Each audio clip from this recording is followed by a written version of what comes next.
Êxodo capítulo 3, versículo 1 ao 6. Diz assim: apacentava Moisés o rebanho de Jetro, seu sogro, sacerdote de Midian. E levou o rebanho para trás do deserto e chegou a Horebe, o monte de Deus. Apareceu-lhe o anjo do Senhor numa chama de fogo do meio de uma sarça. Moisés olhou e viu que a sarça ardia no fogo, mas a sarça não se consumia. Então disse consigo mesmo: agora me virarei para lá e verei essa estranha visão. E por que a sarça não se queima? Vendo o Senhor que se virava para ver, bradou Deus a ele do meio da sarça: Moisés, Moisés. Respondeu ele: eis-me aqui. Continuou Deus: não te chegues para cá, tire as sandálias dos pés, pois o lugar em que estás é terra santa. Disse mais: eu sou o Deus de teu pai, o Deus de Abraão, o Deus de Isaque e o Deus de Jacó. Moisés escondeu o rosto, porque temeu olhar para Deus. Amém. Você poderia fechar seus olhinhos, por favor? Paizinho querido, uma vez mais, tenho a oportunidade de, com esta igreja tão amada, falar contigo e ouvir a tua fala por meio da tua palavra. É um privilégio para nós, Senhor, nos reunirmos aqui, não somente porque fomos resgatados pelo amor de Jesus, mas porque estar com essa gente, com essas pessoas é maravilhoso, Senhor. Os amo tanto, Paizinho. E por isso eu te louvo por ter sempre me dado o privilégio de estar com eles. Mas agora, Senhor, a tua palavra foi lida e ela precisa ser ensinada. E tu bem sabes que tudo que posso eu fazer nas minhas limitações é apenas falar a tua palavra. Mas tenho consciência de que o Senhor é quem pode nos ensinar. Enquanto eu estiver a falar, que o teu Espírito nos ensine e que alcancemos de ti o entendimento necessário. Mas também ouso lhe pedir, Pai, que enquanto essa palavra estiver sendo ministrada, estiver sendo agasalhada nos corações que aqui estão, à medida que ela entrar no coração, Senhor, seja a mesma medida em que portas fechadas sejam abertas a estas pessoas. À medida que eles crerem nesta palavra, milagres, Senhor, imediatos e absolutos possam acontecer aqui esta noite. Pessoas possam ser libertas de doenças difíceis. Pessoas que estão desenganadas da medicina, que sejam curadas esta noite, Senhor. Que doenças que fazem o corpo doer agora mesmo, no nome de Jesus, respeita o nome de Jesus, e a dor saia agora em nome do Senhor. Que a fraqueza dê lugar ao fortalecimento, que o cansaço dê lugar em nome de Jesus o ânimo, e que em tudo, Senhor, seu nome seja glorificado. Manifesta a tua graça uma vez mais, salvando vidas aqui esta noite, renovando pessoas, consertando altares. Te suplico isso, Senhor, e sei que podes fazer, porque és único neste lugar. Assim te peço em nome de Jesus. Amém. Amém. Glória a Jesus. Queridos, eu tenho ao longo dos anos tentado aprender a palavra de Deus ao máximo que ela pode me ensinar. Eu pensei que é desafio para cada um de nós debruçarmos na palavra diariamente e esperar que ela nos ensine. Embora seja isso muito necessário para todos, o aprendizado da palavra, até porque É aprendendo a palavra que somos conduzidos a uma vida de sucesso e de conquistas diárias. É aprendendo a palavra que podemos vencer as ciladas do maligno, rejeitar as tentações que nos apertam diariamente. É conhecendo a palavra que somos avivados por ela, que somos pelo Senhor notificados de nossas lutas e vitórias. É pela palavra que tudo acontece. Então se faz necessário não só ler, mas também aprender o que a palavra tem a ensinar. E ao longo dos anos eu tenho tentado desenvolver algumas coisas, poderia chamar isso de métodos, que me ajudam a compreender a palavra. Me dão condições de vislumbrá-la e extrair dela não só aquilo que irei ensinar, mas muito especialmente aquilo que eu preciso para a minha alma. E um dos métodos que tenho executado diariamente nos últimos 26 anos é justamente a ideia de efetuar perguntas em cima do texto. Um texto como esse, por exemplo, ao lê-lo e ao buscar entendê-lo por completo, eu faço inicialmente várias perguntas relacionadas à cena em questão. E essas perguntas, uma vez escritas, eu tento obviamente respondê-las. De acordo com o texto, eu vou procurando responder pergunta por pergunta. Algumas delas eu consigo achar as respostas dentro da própria Bíblia por uma questão de interpretação e regras de hermenêutica básica, eu consigo extrair algumas coisas. Outras eu busco recursos de outros amados que leram de tal modo e conseguiram ter uma visão diferente do texto e puderam escrever. Então eu consulto meus livros e outras coisas que me dão igualmente algumas respostas dos textos em apreço. Mas também utilizo dentro dessas coisas, quando não consigo obter a resposta a determinadas perguntas, seja por meio de leitura e pesquisa ou por meio da própria interpretação bíblica, então eu as submeto imediato aos pés do Espírito Santo. E espero com paciência para que Ele possa me ensinar aquilo que está em questão. E é bem fato que esperar nele não é uma tarefa muito simples, porque tem coisas que Ele demora bastante tempo para responder uma pergunta tão simples. Me leva a continuar esperando e buscando. Por isso, quando vos trago uma palavra aqui, raramente essa palavra vem esboçada do dia do domingo. Ela é geralmente plantada pelo Espírito Santo e ele vai buscando informações dentro da minha mente e vai construindo, por assim dizer, aquilo que ele quer falar. Então, diariamente eu estudo a Bíblia e vou armazenando no meu HD as respostas que vou obtendo de cada estudo que faço, de cada pergunta respondida, de cada interpretação ou visão que o Espírito Santo me dá do texto. E de tempo em tempo ele utiliza esses textos e vai dizendo: hoje você ensina tal coisa, agora você fala tal coisa. Em algum momento começa a borbulhar na minha mente, como uma fonte de águas que brota da terra, palavras e frases relacionadas ao texto. Naturalmente que isso é feito justamente daquilo que ele já colocou em mim ao longo dos anos. E perceba que dentro dessa perspectiva eu aprendi uma maneira bíblica simples de compreender profundamente a palavra, juntamente com as perguntas. E isso acontece muito especialmente quando eu submeto as perguntas que faço aos pés do Criador, e Ele como que me dá um tempo de espera. E durante esse tempo de espera eu não fico simplesmente buscando qualquer outra coisa, eu fico conectado com o texto, na perspectiva de que esse texto continue falando comigo. É por isso que utilizo o que a Bíblia chama de meditação.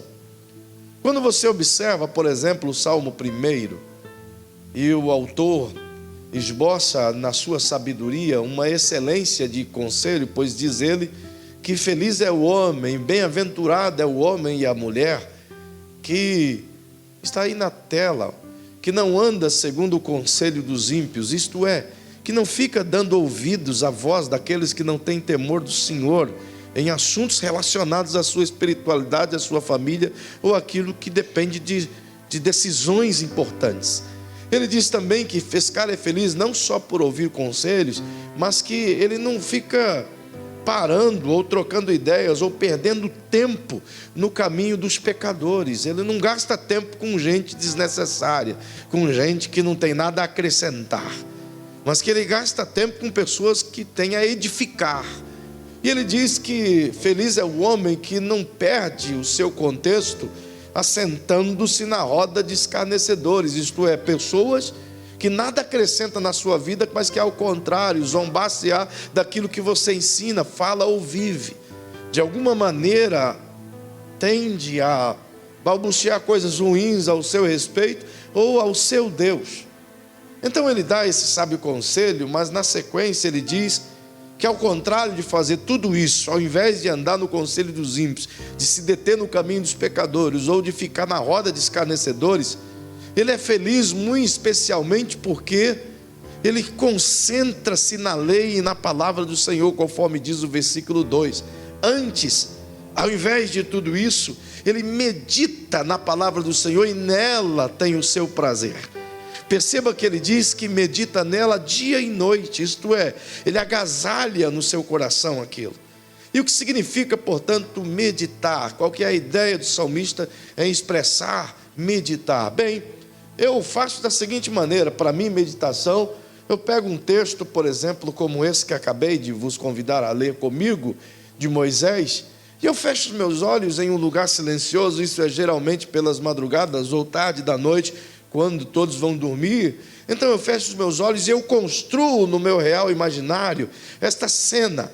Eu começo a construir versículo por versículo e construir o cenário de Moisés andando, subindo as rochas e vendo aquela árvore pegando fogo, aquele arbusto, melhor dizendo, e ouvindo a voz retumbante de um trovão. Eu construo essa cena e começo a pensar nela o tempo todo. Então, dentro desse cenário imaginário da minha alma, que considero uma meditação, eu vou pisando aonde o Moisés pisava, eu olho a pedra que ele ia assentar, eu olho aonde o pé dele pisou, eu olho onde a árvore está colocada, de que altura veio o tom da voz, e eu vou ouvindo Deus, e mediante essa cena, e ele vai me explicando, detalhe por detalhe, é como se eu estivesse vendo a cena acontecer. É por isso que eu aprendo com ele, e ele consegue ministrar a minha alma coisas detalhadas. É como se eu dissesse: eu estou aqui, ó, agora fica à vontade, meu mestre. E certa feita eu vos disse que o Senhor Jesus amava ser chamado de Raboni ou de mestre, porque todas as vezes que alguém se aproxima e chama o outro de mestre, ele está se autodizendo: eu sou um discípulo, sou um aluno, então me ensine. E todo aquele que tem alguma coisa para ensinar sente prazer quando encontra alguém que quer aprender. É assim que Jesus se sente. Ele sente prazer enquanto que a gente diz: Senhor, eu estou aqui agora, tu és o meu mestre, eu tenho 3, 4 horas aqui para tu me falar tudo que tu tem para me ensinar. E é maravilhoso. E o ato de meditar não só me traz o conhecimento necessário para guardar na minha alma e aplicar no dia a dia que eu preciso, e igualmente o serve para ministrar quando ele quiser utilizar aquele conteúdo armazenado, mas muito especialmente ele alimenta a minha alma e preserva o meu coração das ciladas que o diabo todo dia coloca diante de mim. É por isso que o salmista, no Salmo 119, dos seus 176 versículos, o 5 ele pergunta ao jovem, e até o 9 ele diz: como purificará o jovem o seu caminho? E ele mesmo dá a resposta: guarda a palavra no coração para não pecar contra ti.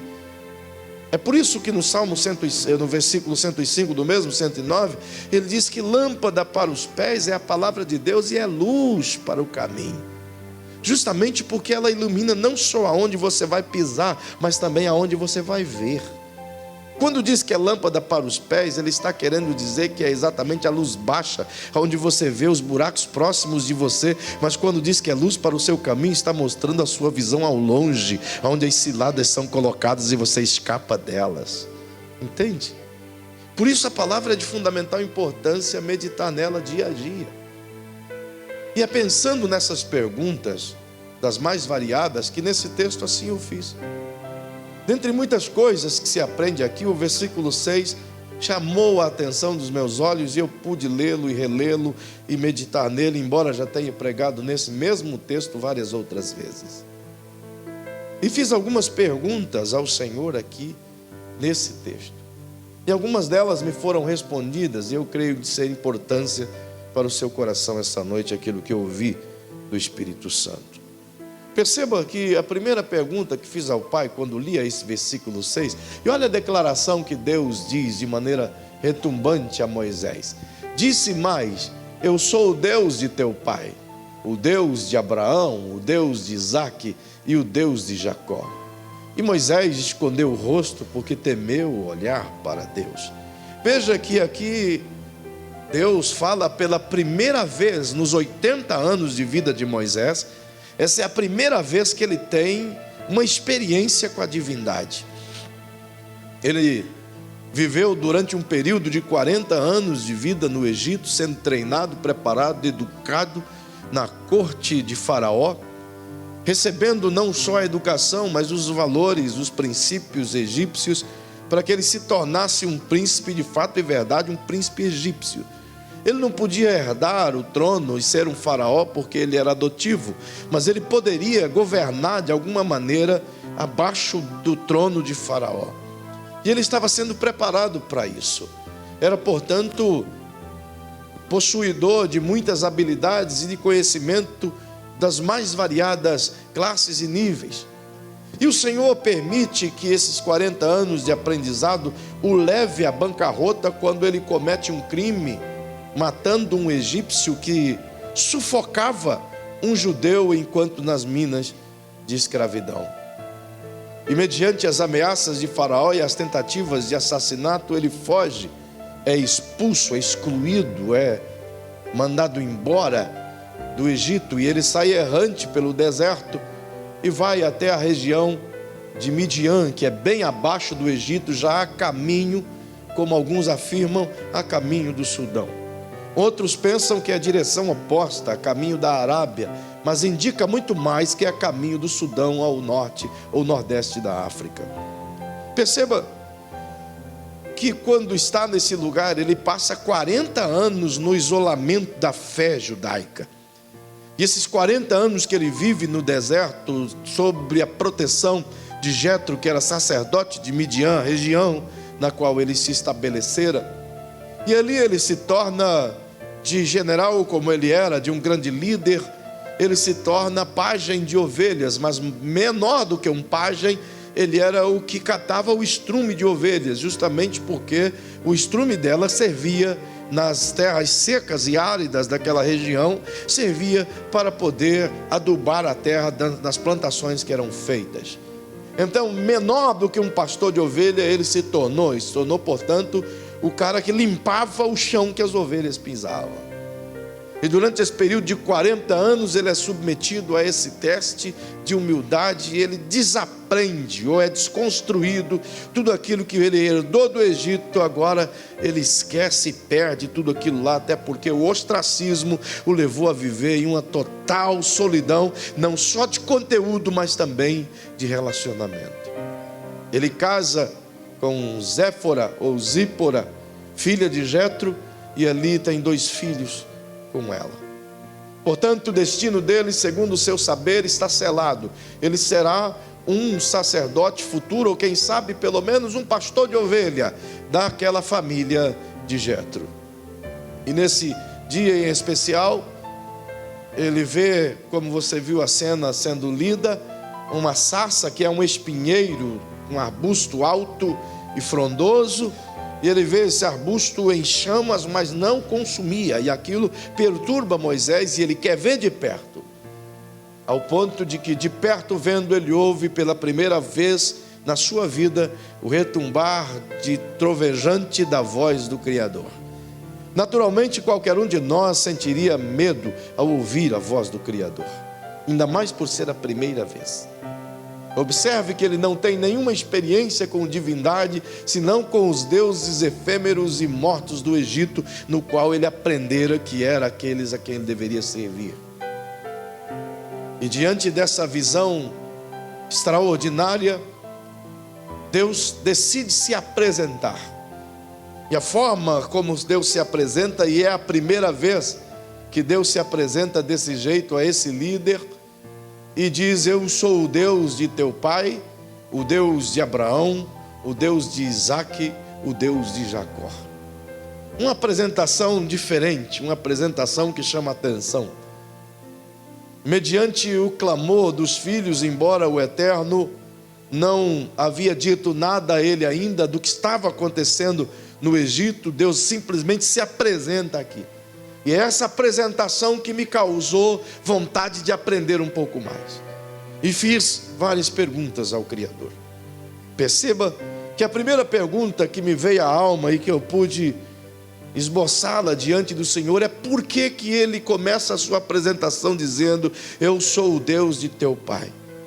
Se o Moisés não conheceu o seu pai natural, se ele não teve o privilégio de viver na família da qual o gerou, se o seu pai morrera antes de se tornar um adulto, ele mal se lembra de Joquebede, a sua mãe, a quem o amamentou quando ainda era bebê, pois ele não teve acesso a ela. E não é possível construir essa história de relacionamento entre Moisés e a sua família durante os 40 anos que ele viveu no Egito. Perceba, portanto, que Deus se apresenta como que o Deus de seu pai. E eu fiz essa pergunta: por que que diz isso? A ideia do divino aqui, quando diz Deus de seu pai, ela pode nos traduzir duas coisas dessa expressão. A primeira é que Deus esteja se referindo de fato e verdade aos seus pais biológicos. A segunda que Deus pode estar se referindo aos seus pais como ancestrais, a saber, os mesmos que Deus cita: Abraão, Isaque e Jacó. Até porque o mesmo Deus tem essa mesma expressão outras vezes: o teu pai Abraão, o teu pai Isaque, o teu pai Jacó. Então dá a ideia de que ele pode estar se referindo tanto ao pai biológico quanto ao pai de ascendência de que Moisés tinha, por ser israelita. Perceba que eu quero pensar de maneira imediata que Deus está se referindo ao pai biológico, justamente porque seria redundante expor os outros posteriores à frente. Observa que na minha ideia, e a resposta que tenho, é que ele se refere a Moisés: eu sou o Deus de teu pai, como que pelo menos duas referências que ele quer aqui dizer. Ele quer memorizar e colocar na alma de Moisés que o pai dele já conhecia esse Deus, de que esse Deus não era desconhecido da paternidade, nem tampouco ausente das necessidades. Ele quer esboçar a Moisés como quem diz: o teu pai já possuía uma fé em mim, uma fé real, que propiciou ter esperança de que um dia eu olharia para as suas aflições. O que ele quer mostrar para Moisés é que ele não está alheio a qualquer circunstância vivida pelos israelitas, mas que a história do pai de Moisés o levou a uma crença real a ponto de ser usado por Deus para preservar o filho vivo, ainda que fosse colocando em um berço betumado por dentro e por fora, para que a água não entrasse e jogasse no rio, para ele ser acolhido por uma egípcia, justamente por conta da mortandade promovida por Faraó dos primogênitos daquela ocasião. Então o que Deus quer colocar no coraçãozinho dele é dizendo: o teu pai tinha uma história comigo. O teu pai me conhecia e possuía uma fé viva, e dessa fé viva uma esperança real de que um dia eu ia me manifestar. E eu não estou aqui me manifestando por sua causa, mas estou me manifestando por causa de teu pai, que um dia creu em mim. Isso me leva a crer que mesmo que o teu e o meu filho não creia em Deus, Deus vai agir mediante a tua oração, porque você creu em Deus. Deus vai responder a tua súplica, ainda que você não esteja aqui para ver, mas a tua casa há de servir ao Senhor mediante a tua oração plantada diante do Criador. É uma memória para todos nós, nos fazer saber que a fé que depositamos no Criador não fica alheia, e que de maneira nenhuma ele deixa de atender. Pode passar 1 ano, 10 anos, 40 anos, como foi no caso de Moisés, mas a oração da mãe dele, Joquebede, está sendo atendida agora, e o Deus deles está visitando o filho no Monte Horebe. Aleluia. A outra coisa que Deus menciona aqui, querendo fazer Moisés aprender, e a nós também, que mais importante do que construir um futuro profissional para os filhos, mais importante do que ajuntar riquezas para que eles tenham uma boa herança financeira, mais importante do que construir neles um caráter, é deixar a eles um legado de fé. A menção que Deus faz a Moisés é como quem quisesse dizer: o teu pai teve uma fé retumbante que chegou até você. E essa ideia tem que ser preservada dentro de nós, e acima de tudo transferida para todos quantos estiver perto de nós. Porque se tem uma coisa que a gente precisa transmitir para os filhos, é a fé no Deus real que temos. O que eles precisam crer quando não estivermos mais presentes não é simplesmente que éramos membros de uma igreja ou determinada igreja qualquer, mas é que independente da igreja frequente, da placa ou da denominação, tinha uma fé pujante em um Deus vivo, real, e que é capaz de atuar e responder diante de qualquer circunstância. É esse o desafio que um pai e uma mãe têm, de transferir uma fé viva e genuína, que suporte a pressão de um mundo ideológico e pecaminoso como esse, que tenta por toda sorte arrancar de dentro do teu filho aquilo que foi plantado em casa. É dever dos pais e das mães construírem um legado para os seus filhos, de tal maneira de fé, de tal maneira que a faculdade não consiga tirar quando for sujeito a ela, que as dores da vida, e as dores virão, não consigam sobrepujar essa fé quando elas chegarem. Um legado de uma fé viva tão verdadeira e honesta, em que o próprio Deus possa, como fez aqui na figura de Moisés, lembrar que o pai dele cria em Deus. Talvez a coisa mais importante que um pai deixe para o filho é em quem e como ele deve crer. E os filhos não aprendem como e deve crer mediante sermões ensinados, mas mediante experiências expostas, testemunhos reais. Os filhos precisam ver o Deus que nós servimos, ou a fé nesse Deus que nós servimos, mesmo quando as circunstâncias sejam contrárias, mesmo quando falta o arroz no prato. Os filhos precisam saber que servimos a Deus não porque Ele nos dá coisas, mas porque Ele é Deus acima das coisas. É essa fé que Deus está fazendo Moisés saber que o pai dele tinha. Eu sou o Deus de teu pai. Como quem quisesse dizer: o teu pai creu em mim, por isso eu estou aqui. O teu pai falou comigo a teu respeito, por isso eu estou aqui. Aleluia. O teu pai clamou a respeito da nação israelita, por isso eu estou aqui. Nessa pequena frase, o Deus de teu pai, está implícito todas essas questões que o Eterno está mencionando em Moisés. Nós poderíamos ir e vasculhar um pouco mais acerca disso, mas basta simplesmente se lembrar de que todos nós aqui estamos imbuídos nessa tarefa, não simplesmente de viver a fé, mas de transmitir a fé que se vive. É por isso que você encontra o apóstolo Paulo escrevendo em 1 Timóteo, tentando reanimar o Timóteo, ou tentando avivá-lo. E ele diz, em um texto específico relacionado à vida pessoal de Timóteo, ele diz: eu sei que habita a fé em ti, a mesma fé que habitava na tua avó Lloyd. O Timóteo herdou uma herança poderosíssima, que é a fé que a sua avó tinha e que a sua mãe tinha. Isso é de vital importância para todos nós. Então, se eu fosse você, eu chacoalhava o ombrozinho de quem está pertinho de ti e dissesse para essa pessoa: mais importante do que a riqueza é a fé que você guarda. Isso deve de ser tão importante para nós. Eu gosto de considerar isso como um grande valor. Certa feita Jesus disse, me foge agora o texto, mas Jesus disse: quando o Filho do Homem vier, porventura achará fé na terra?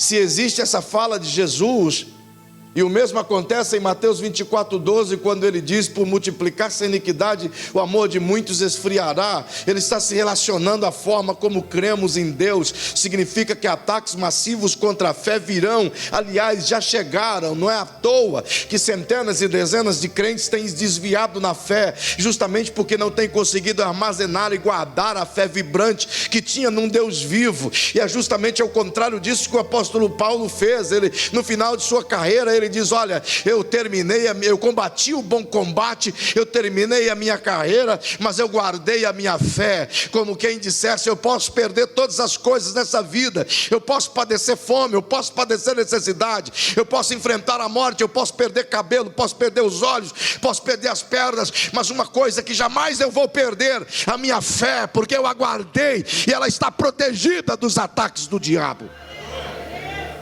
Então, de tudo que você tem que proteger, proteja a tua fé. O diabo não vai atacar outra coisa senão a tua fé. Ele sabe que uma vez que a tua fé enfraqueceu, enfraqueceu-se todas as coisas. Por quê? Porque no mundo do reino de Deus nada é conseguido senão pela fé.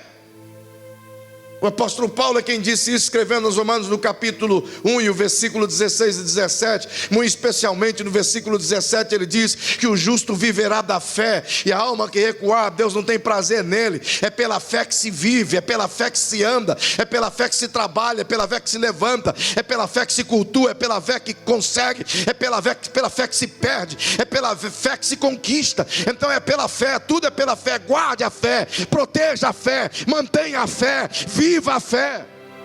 Entende? Nada é mais importante do que a tua fé. Agora pergunte, por favor, para quem está pertinho de você: em quem você tem crido? Mais importante do que ter a fé é ter a fé no Deus certo. Mais importante do que calibrar a fé é calibrar a fé e mirar para o Deus certo. Se você fizer uma visita comigo à Índia, você vai perceber que eles miraram, eles são cheios de fé. Mas a sua fé está distribuída em 33 milhões de deuses. E o único que eles não aceitam é o Deus único, a saber, Jesus o Cristo. Por quê? Porque justamente Cristo é o único e não se tem outro. E eles mesmos dizem: se pudermos aceitar a Cristo e todos os outros 33 milhões, tudo bem. Mas se tiver que aceitar só Jesus e Ele ser o único Deus para nós, nada feito. Então a sua fé está fatiada. Portanto, preserve a sua fé. Quando essa primeira pergunta foi saciada ao meu coração, e guardo essa lição dentro de mim, de não só guardar, mas preservar e guardar a fé como um efeito mais importante da vida em que tenho em Deus. Uma outra coisa me veio à alma quando pensava sobre isso. Ele diz: eu sou o Deus de teu pai. E agora ele está falando com Moisés, filho desse pai, que há 80 anos atrás plantou uma semente de fé. E aí a pergunta que me veio é: por que Deus demorou tanto tempo para falar com Moisés? Por quê? Por que esperou 80 anos para vir ter com Moisés? Por quê? Por que não falou quando ele tinha 28? Jovem ainda. Por que esperou tanto tempo de sofrimento, quase 400 anos, para libertá-lo? São muitas perguntas dentro da perspectiva tempo. E a gente não consegue compreender o tempo justamente porque nós nunca temos o tempo. A grande verdade é que a gente só tem o agora, e por não termos nem o daqui a pouco e nem o ontem, então a gente fica absorto e preocupado porque não sabemos o que vai ser daqui a pouco. E quando que Deus trabalha além do tempo e fora do tempo, Ele sabe exatamente o que fazer amanhã, enquanto que a gente não sabe o que fazer nem mesmo agora. E diante dessa pergunta, o porquê que Ele demora, me veio uma resposta muito simples. Eu queria que você dissesse comigo, por favor, essa resposta. Diga comigo: isso é dado à forma como as circunstâncias agem em nós, e também é dado da forma como reagimos diante das circunstâncias. São essas duas vertentes. É por isso que o tempo dele é muito diferente do nosso, e às vezes demora absurdamente mais do que o que a gente esperava que demorasse. Primeiro porque as ações das circunstâncias em nós nem sempre acontecem no tempo previsto de Deus. Significa que pega Deus no imprevisto? Ao contrário, Ele já sabia que isso ia acontecer. O que eu quero dizer com isso? Que as coisas que acontecem nas nossas vidas, as circunstâncias que nos cercam diariamente, todas elas servem, ainda que não sejam provocadas pelo divino, elas servem para um propósito do divino. O apóstolo Paulo diz que Deus não tenta de ninguém e de ninguém pode ser tentado. Observe, portanto, que as consequências, as evidentes lutas que passamos, as circunstâncias diárias, elas aparecem mediante as nossas próprias escolhas humanas. São as nossas decisões que provocam coisas ruins, tanto quanto coisas boas. É como tratamos as pessoas que recebemos as respostas ruins, tanto quanto as respostas boas. É como agimos que colhemos coisas boas, tanto coisas ruins. Temos o privilégio, sim, de plantar e colher, e jamais podemos escolher qual é o tipo de fruto que colheremos, mas temos a liberdade de escolher qual é o tipo de semente que plantaremos. Mas a semente que plantamos determina as circunstâncias, e por conta de não conseguirmos compreender o tempo dessas circunstâncias, ficamos completamente desesperados, nos desesperamos, porque não compreendemos como as circunstâncias já agem em nós. Deus usa todas as provações para justamente nos polir e nos alinhar em algumas coisas. Todas as lutas que enfrentamos no dia a dia, seja produzidas por nós ou por pessoas alheias a nós, Deus as usa de alguma maneira para nos ensinar e nos construir e nos preparar para as coisas futuras. O jeito de o oleiro trabalhar é justamente por meio da massa que somos nós. E é dessa forma em que o agir dele depende da forma como suportamos essas circunstâncias. Não poucas vezes o nosso vislumbre das circunstâncias é totalmente diferente daquilo que Deus esperava, e atrasamos o processo divino na maioria das vezes. Somos reprovados mediante a reclamação, mediante o descrédito, mediante a dúvida, mediante o que sentimos. Nós esboçamos, nós falamos, nós bravejamos, nós culpamos, nós acusamos, e mediante tudo isso somos reprovados naquilo que já estávamos prestes a sermos aprovados, e então somos submetidos à mesma aprovação outra vez. É por isso que depende de como as circunstâncias agem na nossa vida, e dependem muito especialmente de como reagimos diante das circunstâncias. Elas existem e estão aí, e você não sabe o tempo que durará uma provação, mas você pode saber o tempo que durará a sua fé. Você não consegue determinar o quanto tempo você vai passar por uma luta de enfermidade, mas você é o único que pode determinar o quanto tempo você vai conseguir crer que tudo vai dar certo. E o grande problema reside exatamente aí, que na maioria das vezes a minha disposição de esperar a bênção do divino termina antes das circunstâncias operarem aquilo que tem que operar em mim. E às vezes a gente acha que Deus está demorando bastante, porque está construindo uma bênção tal para nós, de acordo com o nosso merecimento. É justamente ao contrário. Diga para quem está pertinho de você: as circunstâncias demoradas é justamente a ação de Deus nos construindo, nos adequando para que as coisas boas não sejam desprezadas quando elas chegarem. Se não entendermos a ação das circunstâncias, então a nossa reação diante das circunstâncias determina se obtiveremos a bênção ou se não teremos ela de imediato. É como eu e você reagimos diante da luta que determina quanto tempo vamos permanecer nela. Entende?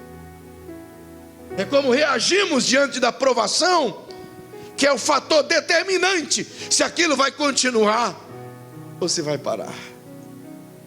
Uau. Daí a gente não entende o tempo. E é por isso que Deus demorou tanto tempo assim. Porque enquanto as circunstâncias vinham, Ele estava trabalhando em todas as outras coisas para construir o cenário adequado para que a bênção viesse e eles pudessem recebê-la. Ele estava trabalhando em Israel, humilhando seus corações para que pudessem absorver a palavra do Eterno no Sinai. Ele estava trabalhando em Moisés para tirar de dentro dele tudo aquilo que fora enxertado no Egito, para que ele pudesse compreender as belezas do reino de uma forma completamente natural. Ele estava trabalhando em Faraó para fazer com que o nome dele pudesse ser glorificado diante das demandas existentes, em que Faraó sobrepunha Deus com os seus meros e fracos deuses humanos. Em tudo Deus estava trabalhando. O grande problema é que a gente não consegue ver a extensão do trabalhar de Deus. Mas enquanto Deus está trabalhando em você, Ele está trabalhando também naquele que está perto de você. Ele está trabalhando também naquele que está distante de você. Ele está construindo tudo por causa de um único propósito. E você faz parte desse propósito com toda certeza. Todas as coisas contribuem juntamente para o bem daqueles que amam a Deus.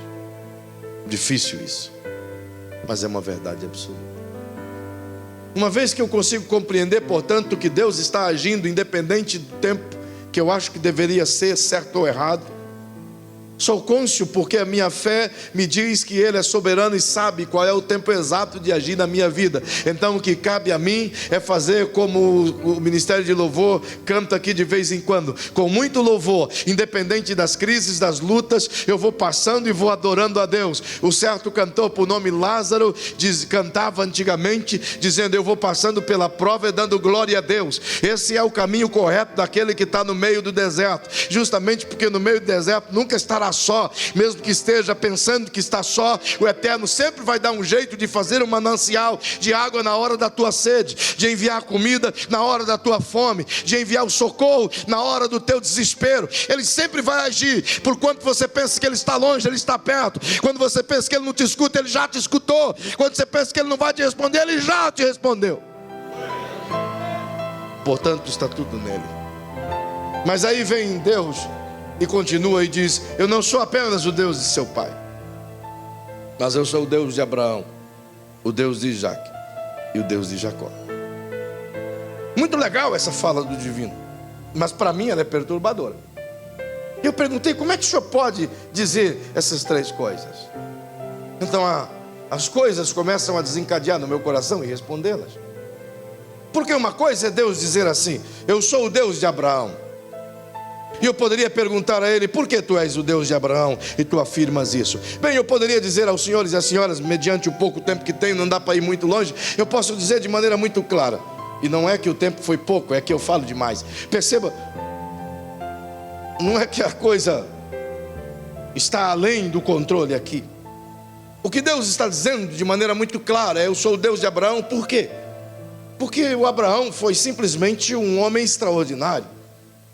Ele é o cara do qual simplesmente saiu do nada e escreveu na areia, mediante a voz do Eterno que disse: sai do meio da tua parentela, da casa de teus pais, e vai para uma terra que eu ainda te mostrarei. Farei de ti uma grande bênção, tu serás pai de multidão, engrandecerei o teu nome sobremaneira e te prosperarei, e tu serás uma bênção.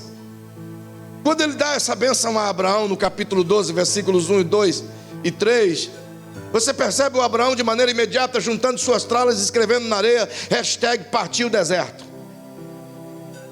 Basicamente isso. Não é verdade? Ele não faz outra coisa senão ir errante pelo deserto. Para onde você vai, Abraão? Eu não sei. Qual é o lugar que você vai estabelecer a tenda? Também não sei. Qual é o Deus que falou com você? Também não sei. Só sei que Deus falou comigo e eu vou onde a voz me guiar. Mas a voz falou com você outra vez? Ainda não. E o que mais que a voz falou com você? Falou que eu vou ser pai. E quantos anos você tem? 75. Você vai ser pai. Aham. E Sarai vai ser mãe? Vai. Quantos anos ela tem? 65. Ah, tá. Vai nessa tua força.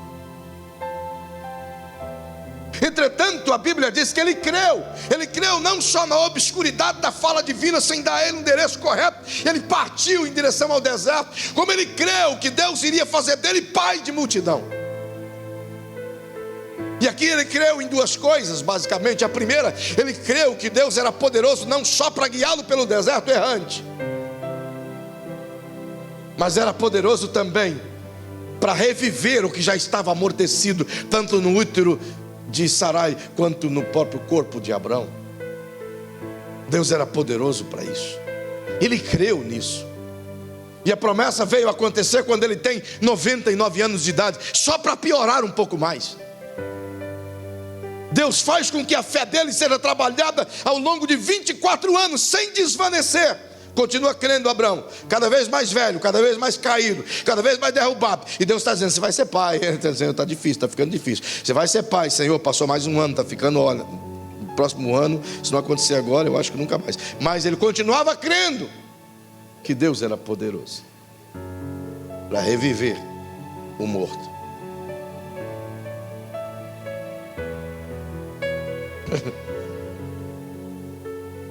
Perceba que ele não só cria nessas coisas,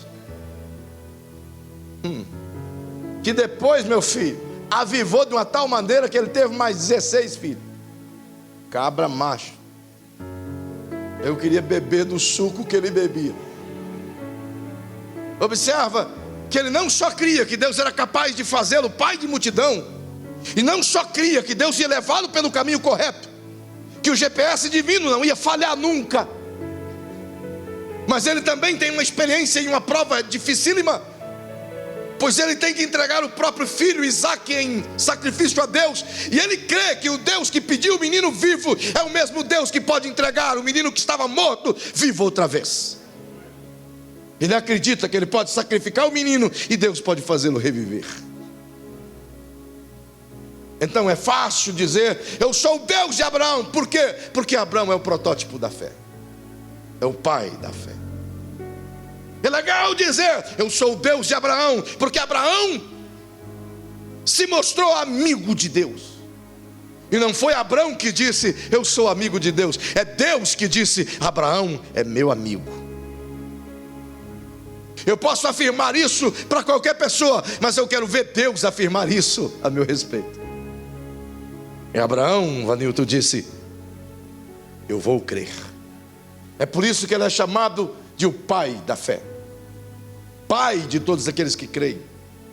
É por isso que ele está na galeria dos heróis da fé, como um baluarte primário da fé. Creu quando ninguém mais cria.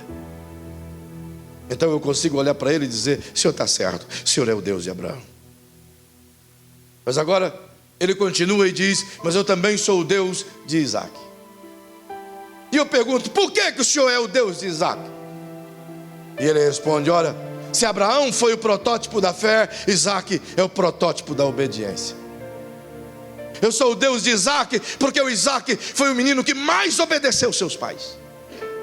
Foi o menino que andou em tudo corretamente, tudo que o pai disse e tudo que Deus disse, ele fez, obedeceu. Mais do que isso, o Isaque é um exemplo para mim de obediência e fé. Sabe por quê? No capítulo 24 de Gênesis, enquanto eles estão subindo o Monte Moriá, o menino olha para o pai e ele tem apenas 11 para 12 anos de idade. Ele olha para o pai e diz, pai, eu estou levando a lenha para o sacrifício, o senhor está levando o fogo e o cutelo, mas onde está a oferta para o sacrifício, a ovelha para o sacrifício? O pai olha para ele, Abraão, e diz, Deus proverá para si o holocausto, meu filho.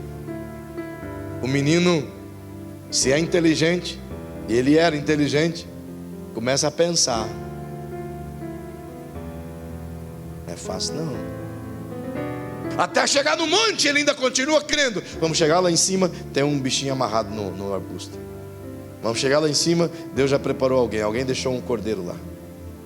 Mas quando chega no topo do Monte Moriá, Abraão chama ele, e os dois fazem um altar, coloca a lenha, prepara tudo, acende o fogo ali, deixa próximo a lenha.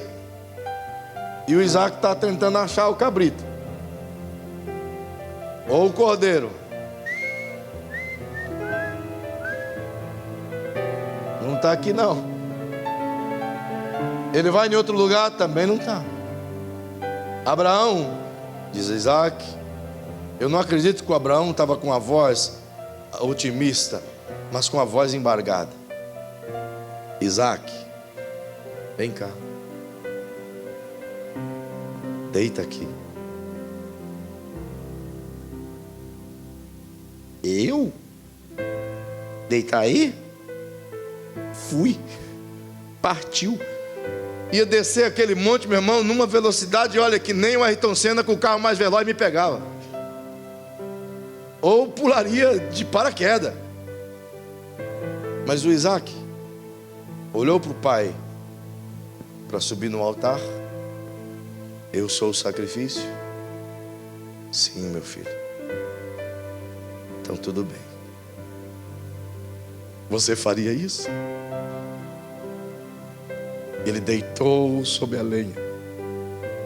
Eita, que menino de fé.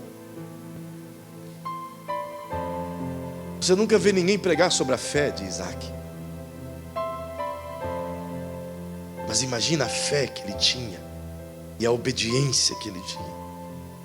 Ele estava dizendo: se meu pai pediu, meu pai sabe o que está fazendo. Se Deus pediu, Deus sabe o que está fazendo.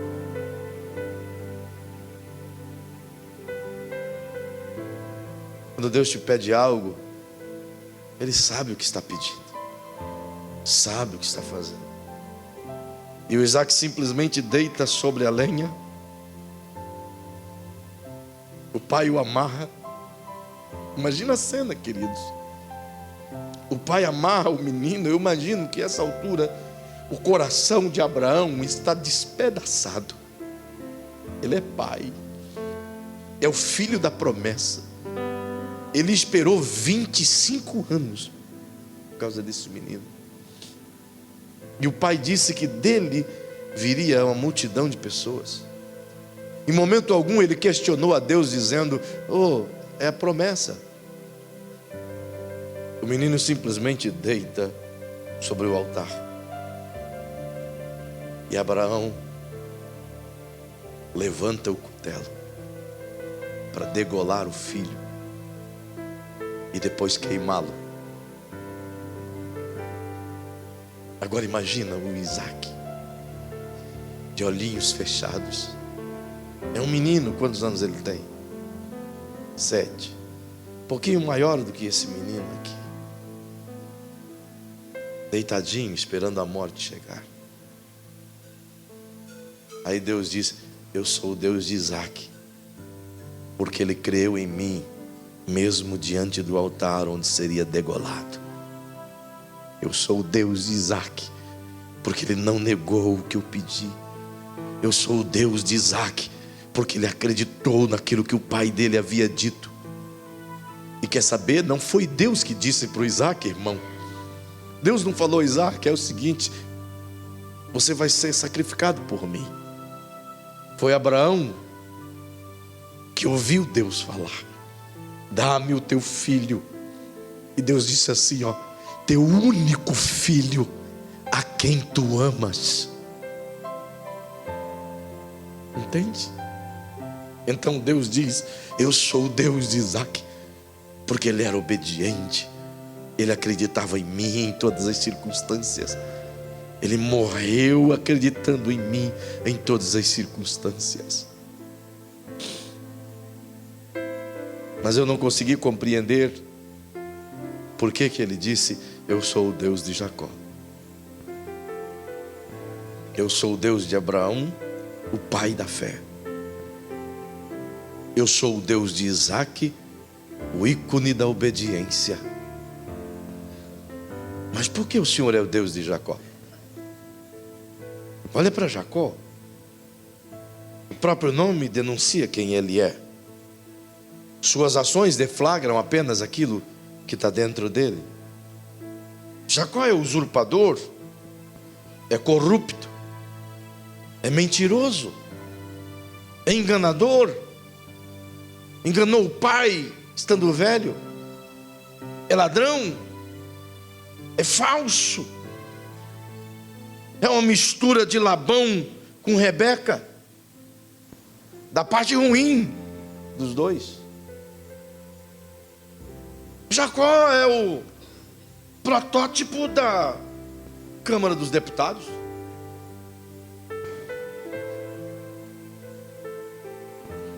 A Lava Jato já teria lavado ele inteiro.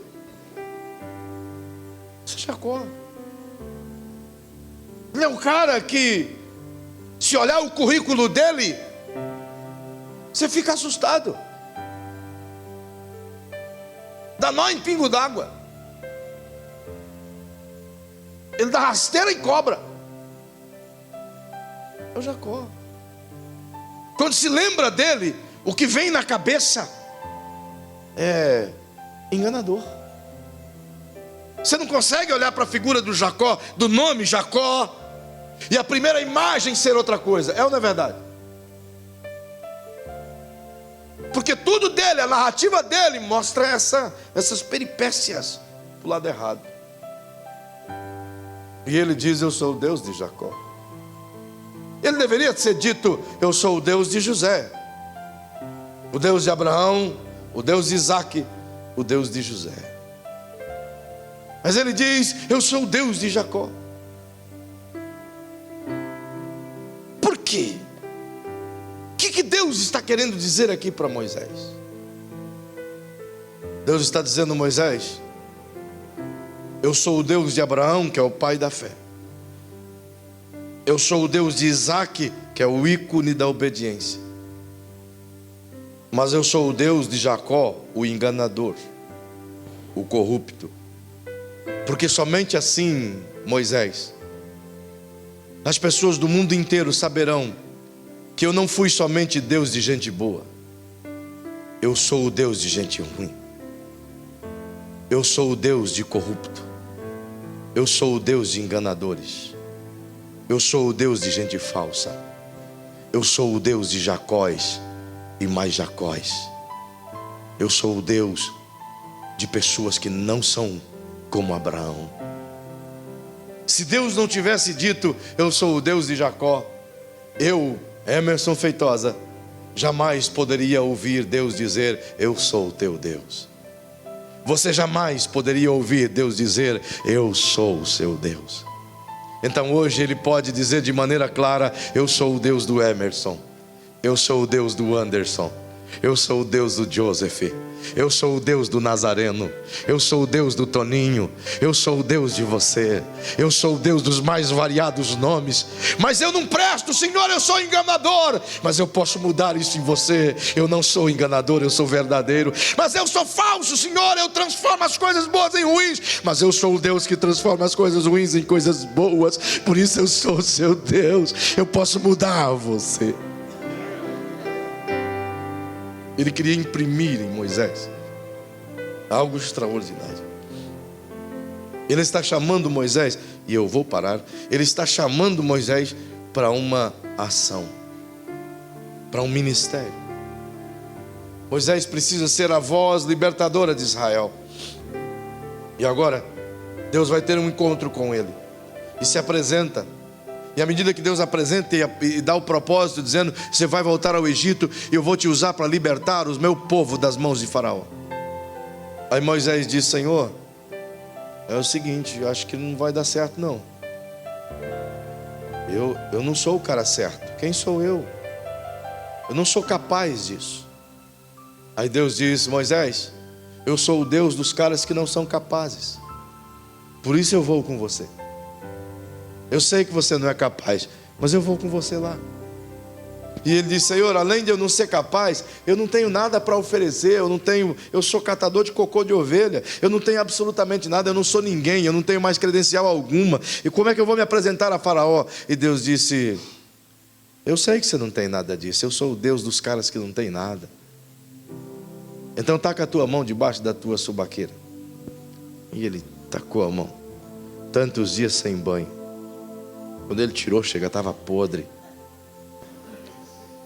É verdade. Está escrito. Não foi? Estava tudo podre, leproso.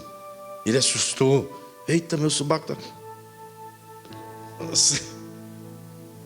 Aí Deus disse: viu que coisa feia? Vi, Senhor. Bota a mão de novo. Uau, está limpa. Eu imagino com certeza que ele olhou de novo. Aí ele diz: ok, Senhor, eu gostei, eu sei que tu és o Deus dos caras que são incapazes, eu sei que tu és o Deus dos caras que nada tem como eu. Mas Pai, o Senhor tem que entender, não vai dar para fazer o que o Senhor está pedindo. Não tem como fazer. Por que, Moisés?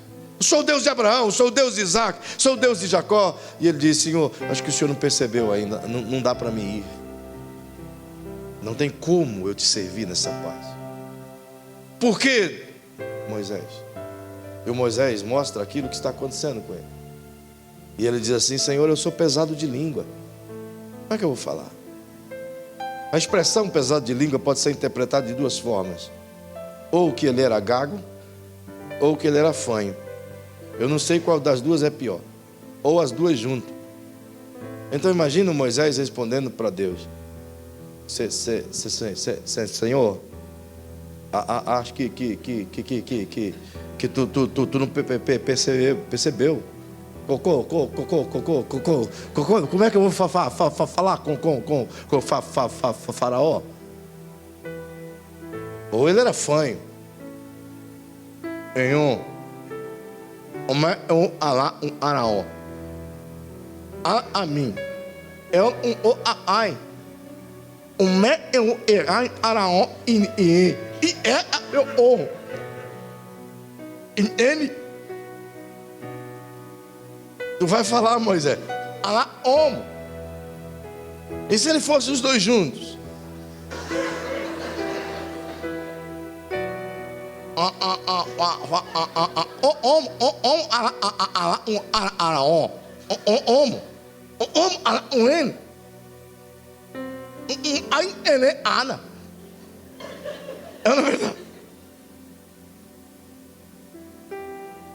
O cara tem um problema. E é um problema visível. Imagina Moisés pregando. Seria um bom vendedor de Bíblia, não é? Se você não quisesse comprar, ele ia ler para você o Salmo 119. Você compra ligeiro. Perceba que ele diz para Deus: eu tenho esse problema. O Senhor não percebeu ainda que eu tenho esse problema? Eu tenho esse defeito, eu sou pesado de língua, não dá para falar. Aí Deus olha para ele e diz assim: ô Moisés, eu sou o Deus de Abraão, cara.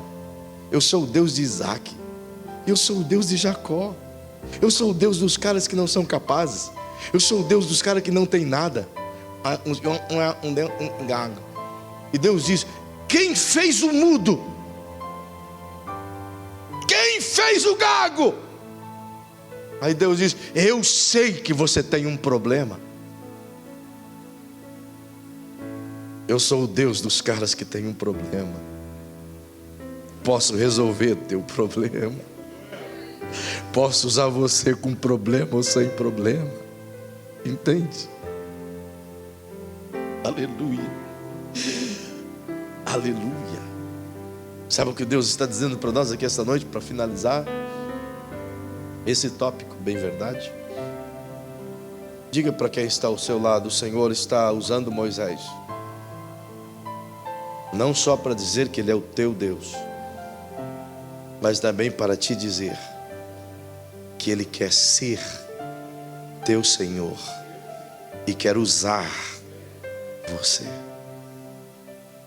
Há dois tipos de endereços aqui hoje, pastor Joseph. O primeiro endereço, Deus está usando essa fala para dizer a alguém aqui: ei, eu fui atrás de Moisés e propus para ele, assim como eu fui o Deus de Isaac, o Deus de Jacó, o Deus dos incapazes, o Deus dos que nada têm, o Deus dos defeituosos, o Deus dos que eram corruptos, o Deus dos que eram pecadores. Ele está dizendo: eu quero ser também o teu Deus, me deixa ser o teu Deus. E o segundo tipo de pessoas que ele está aqui dizendo através de Moisés é: eu quero usar você, mesmo com o seu defeito, mesmo com a sua incapacidade, mesmo com a sua fraqueza.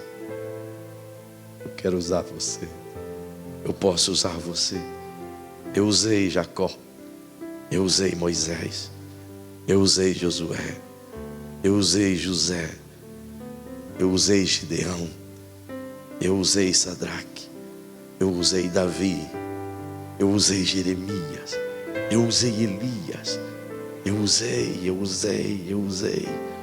usei Pedro, eu usei João, eu usei Maria. Eu posso usar você.